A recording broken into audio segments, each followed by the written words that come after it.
fait aucune production laitière. Il y a 100 hectares sur l'exploitation, répartis en 13 hectares de céréales. Tout le reste en herbe, dont 35 en prairies naturelles. Et le reste en prairies artificielles, qui sont dactyles, luzerne, fétuques et trèfles. On a commencé la conversion en octobre 2009. En fait, on reprenait trentaine d'hectares de mon père, qui prenait sa retraite. Et le choix se posait, c'était soit on intensifiait, on continuait à intensifier la ferme, soit on cherchait l'autonomie. Du coup, en 2009, on a choisi d'aller plus vers l'autonomie. On arrivait à l'autonomie et après on s'est dit pourquoi pas en agriculture biologique. Avant l'agriculture biologique, on était un système traditionnel, c'était maïs en silage, raie gras, tourteau de soja. Et donc après on est passé à... On a gardé un petit peu du maïs pendant 3 ans, mais avec beaucoup plus d'herbes dans la rotation et dans la ration. On a diminué les céréales de vente jusqu'à avoir qu'une petite surface pour l'autoconsommation. Et puis après, on a arrêté le maïs 3 ans après et on est passé en système toute herbe avec un petit peu de céréales en autoconsommation pour l'autonomie totale.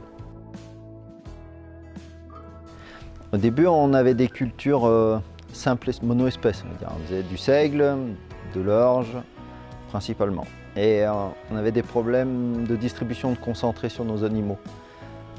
Et de stockage, c'était difficile. Soit elles mangeaient que du seigle, soit que de l'orge. Du coup, les métayers sont arrivés petit à petit. On a mélangé le premier, c'était seigle, triticale, pois. Et après, on en avait fait un deuxième, orge, avoine et pois. Puis après, on a tout mélangé et on a tout mis ensemble. On sème, on va dire, entre le 25 octobre et le 15 novembre. C'est rare qu'on sème plutôt... on limite aussi l'arrivée des adventices à l'automne. Et les adventices qui poussent à l'automne, elles sont très concurrentielles sur la céréale. Une qui arrive au printemps, elle a un train de retard sur la céréale. Une qui arrive à l'automne, elle part en même temps que la céréale et elle prend de la place. Tandis qu'au mois de novembre, il pousse moins de choses parce qu'on sème. Et puis on limite aussi les adventices, mais aussi certains parasites, les pucerons. Il n'y en a pas quand il fait froid.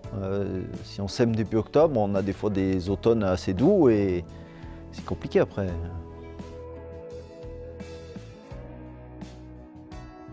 On peut à partir d'une prairie. Derrière la prairie, on épand 30 tonnes de fumier hectare, assez bien décomposé. Ensuite, on laboure, un ou deux coups d'air avant de semer, on sème. Et puis on attend la moisson.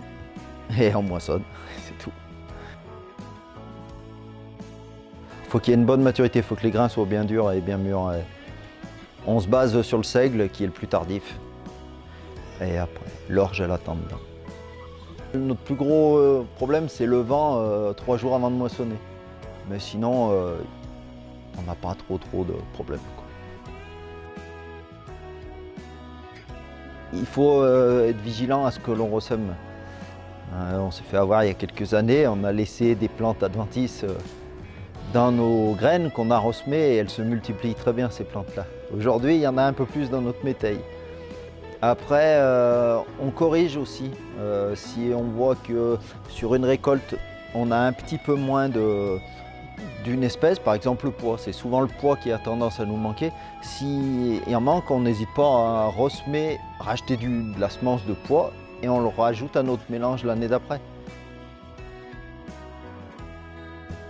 On ne fait aucun traitement ni de semences, ni rien. Donc oui, il y a sûrement des maladies, mais non. Et on limite les maladies du fait de la rotation. Il y a toujours une, des fois 2 céréales de suite, mais jamais après, on revient 4-5 ans après. Donc les maladies, elles ont pas... on casse le cycle des maladies avec une prairie, quoi.